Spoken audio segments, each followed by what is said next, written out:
ammo ularni qatl qilish arafasida u zot ularga ovqat, suv va sut berishni buyurdilar.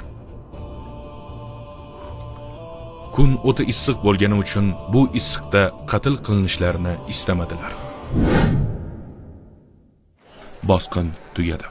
Dushman qochib ketdi. Ammo musulmonlarga xiyonat qilganlar Madina ichida qoldi. Ularning xiyonatlarini kechirib bo'lmasdi. Allohning rasuli Handaq g'azotidan qaytib, hali sovutlarni yechmay turib, to'satdan oltlarda Jabroil alayhissalom paydo bo'ldi. U: "Ey Allohning rasuli, qurolingizni tashladingizmi?" dedi. Rasululloh: "Ha" dedilar. So'ngra Jabroil: "Ammo biz qurolimizni tashlaganimiz yo'q, yo'lga chiqing" dedi. Jang hali tugamagan edi. Keyingi nishon Banu Qurayza edi. Yahudiylar ham qilgan xiyonatlari jazosiz qolmasligini bilishardi. Ular: "Allohga qasam, Muhammad endi biz tomon keladi" deyishdi.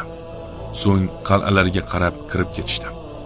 Ichkariga kirib olishib, Rasulullohni qattiq haqorat qila boshlashdi. Taslim bo'lishni istamasdilar. Ular Madina munofiqlari bergan va'daga ishonishirdi. Munofiqlar ularga: "Madinani tark etmang, biz sizlarga yordam beramiz" deb xabar jo'natishgandi. Ammo yahudiylar bir narsani unutishdi. Munofiq odam va'dasiga vafo qilmaydi. Shu onda oralaridan ikki kishi to'satdan hayqirib yubordi: "Bu Ibn Hayban aytgan kishilar. Ularga qarshi chiqa ko'rmang." Ular kim edilar? Ibn Hayban kimlarni aytgan edi? U nima degan edi o'zi?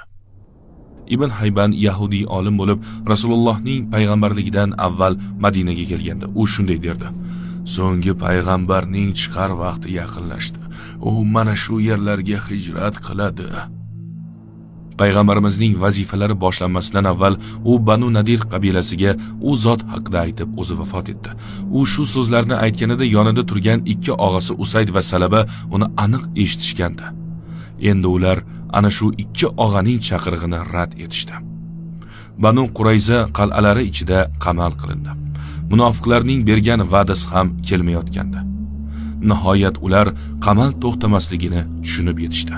Noilojlikdan ular Rasululloh bilan kelishishga qaror qilishdi. "Allohga qasamki, shartlarimizga rozi bo'lmaguningizcha taslim bo'lmaymiz, bilib qo'ying." U zotning javoblari qat'iy edi. "Yo'q, taslim bo'lib mening hukmimga shartsiz bo'ysunishga majbursizlar." Boshqa yo'llari qolmagan yahudiylar nihoyat taslim bo'lishdi. Banu Qurayza bir jinoyat ortidan boshqasini qilardi. Avval shartnomani buzib dushman bilan til biriktirdi. Undan tashqari kechirim so'rash o'rniga Rasulullohni qattiq haqorat qilishdi.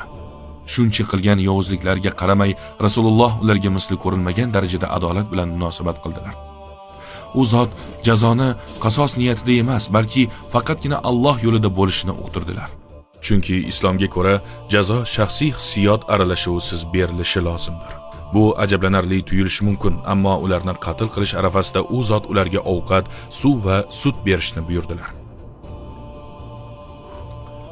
Kun o'ta issiq bo'lgani uchun bu issiqda qatl qilinishlarini istamadilar. U zot dedilar: "Sahro jaziramasini qilich jaziramasi bilan aralashtirmang." Subhanalloh. Handaq g'azoti musulmonlar uchun burilish nuqtasi bo'ldi. Barcha yahudiy qabilalar Madinadan chiqarib yuborildi. Mushriklar ham ortiq tajovuz qila olmay qolishdi. Rasululloh alayhissalatu vassalom: "Bu jangdan so'ng ularga biz hujum qilamiz. Ular bizga hujum qilmaslar" dedilar. Xuddi shunday bo'ldi.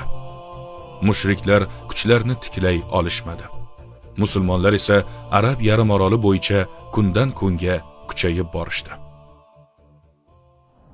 Hijratning 5-yilida Rasulullohga bir xabar keldi.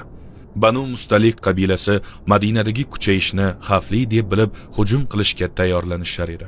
Rasululloh buni eshitgach 700 ga yaqin sahobalarni to'pladilar. Quyosh chiqishidan avval ular Banu Mustaliq joylashgan joyda saf tortishdi. Qabila bunga tayyor emas edi. So'ngra Rasululloh qo'shinni harbiy shaklga keltirib, bir zarba bilan dushmanni yakson qildilar.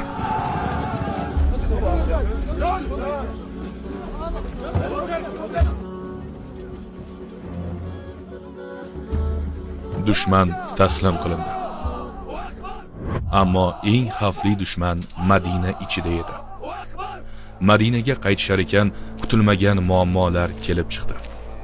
Muammolarning markazida munofiqlar rahbari Abdulloh ibn Ubay ibn Salul turardi. Rasululloh yo'q paytlari Madinada turib har xil muammo va tashvish chiqarardi u.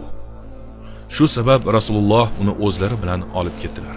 Musulmonlar bilan bo'lsa Rasulullohni maqtab, qo'llab-quvvatlardi. Ammo o'z yaqinlari bilan qolganida esa islomga qarshi gapirib, musulmonlarni kalaka qilardi. U va unga o'xshaganlar haqida Alloh Qur'onda aytadi. Ular iymon keltirganlarni uchratsalar iymon keltirdik deydilar. Shaytonlar bilan holi qolganda esa biz sizlar bilanmiz, faqat istehzo qilyapmiz xolos deydilar. Har jumada Masjid an-Nabaviyga kelib musulmonlar bilan o'tirardi. Rasulullohning xutbalarini eshitardi. Xutba tugagach esa o'rnidan turib shunday derdi: "Ey odamlar, Alloh sizlarga yuborgan ushbu rasulga yordamchi bo'ling. U bilan Alloh sizlarni sharafladi, sizlarni boshqalardan ustun qavm qildi. Shunday ekan unga quloq soling, hurmat qiling va itoat qiling." U har juma kunida shunday qilardi, toki Uhud kunida 300 kishini o'zi bilan ergashtirib ketmaguniga qadar. Odatda harbiy safarga chaqirilsa, u bormas edi. Doim ortda qolish uchun bahona topardi. Ammo bu safar lashkarga qo'shildi, chunki hech qanday xavf yo'qligini ko'rib, jang o'ljalaridan umidvor edi. Bir vaqtning o'zida kundan kunga kuchayib borayotgan musulmonlar o'rtasida nifoq chiqarish uchun harakat qilar edi. Bu imkoniyat unga 2 marta keldi. Ushbu hodisalar o'zi nima edi? Jangdan qaytishda musulmon qo'shini bir quduq oldida chodir qurishdi. Hamma navbat bilan suv olardi. Ammo bir nizo chiqib munofiqlarga qo'l keldi. Muhojirlardan Jahcha ibn Mas'ud va ansorlardan Sinon ibn Vabar bir quduqdan suv olayotganlarida ular o'rtasida janjal kelib chiqdi. Vaziyat jiddiylashib, Jahcha Sinon tomon jahl bilan tashlandi. Buni ko'rib Sinon baqirdi: "Ey ansor! Qayerda sizlar? Menga yordam bering!" Bir soniyada bir-birlariga aka-uka tutingan muhojir va ansorlar bir-birlari bilan yuzma-yuz kelishdi. Munofiqlar boshi Abdulloh ibn Ubay fitna chiqarish uchun eng zo'r imkoniyatni topdi va undan foydalanish uchun qo'lidan kelgan barcha narsani qildi. "Ey ansorlar, bu muhojirlar sizlar orqali mana shu darajaga yetishdi. Endi esa tuzingizni yeb tuzlig'ingizga tuflashyapti. Shahringizga kirib yashash uchun joy berdingiz. Molingiz va taomingizni ular bilan bo'lishdingiz. Mana shu xo'rligingiz uchun o'zingiz aybdorsizlar. Allohga qasamki, Madinaga qaytsak, eng sharaflilar, eng pastdagilarni haydab chiqaradi." U Rasululloh va muhojirlarga ishora qilayotgan edi. Alloh asrasin. Bu so'zlar tahlikali vaziyatni yanada chikallashtirdi. Rasululloh bu haqida eshitishlari bilan darhol voqea joyiga yetib keldilar.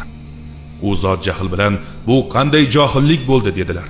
Ansorlar va muhojirlar bunday kichik bir masalada nizoga tushib qolganini ko'rgach, u zot shunday dedi: "Bu chaqiriqni johiliyatga qoldiring, chunki u ifloslikdir."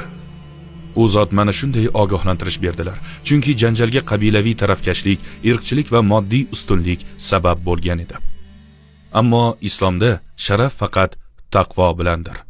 Taqvo esa Allohdan qo'rqish, gunohlardan tiyilish va uning buyruqlariga itoat qilishdir. Rasulullohning bu so'zlari sahobalarga ta'sir qildi. Sinon Jahjani kechirdi. O'z xalqi bilan shu tarzda faxrlanishda davom etganlar uchun Rasululloh keyinchalik shunday der edilar: "Qabilasi bilan faxrlangan bizdan emas, qabilachilik uchun kurashadigan ham bizdan emas. Qabilachilik uchun jon bergan ham bizdan emas." Bu hodisadan so'ng Rasululloh noodatiy bir qaror berdilar. Kunning jazirama issig'ida musulmonlarga Madina tomon yo'lga chiqishni buyurdilar. Unga qadar hech qachon bunchalik issiqda yo'l yurishmagan edi. Ammo Rasulullohning buyruqlari ortida hikmat bor. U zot Abdulloh ibn Ubayning so'zlarini eslashlaridan saqlamoqchi edilar. Peshindan keyin yo'lga chiqib, quyosh chiqquncha yo'lda to'xtamadilar. Shu darajada qattiq charchaganlardan oyoqda tik tura olishmasdi. Turgan joylarida yerga yiqilib, uxlab qolishdi. Bu bilan ularning aqllari muammo haqida o'ylashdan saqlab qolindi. Bu bilan Rasululloh bizlarga muhim bir narsani o'rgatdilar. Musulmon kishi doim band bo'lmog'i lozim, bo'sh qolmasin. Chunki bo'sh qolish va dangasalik harom ishlar va gunohlarga yo'l ochadi.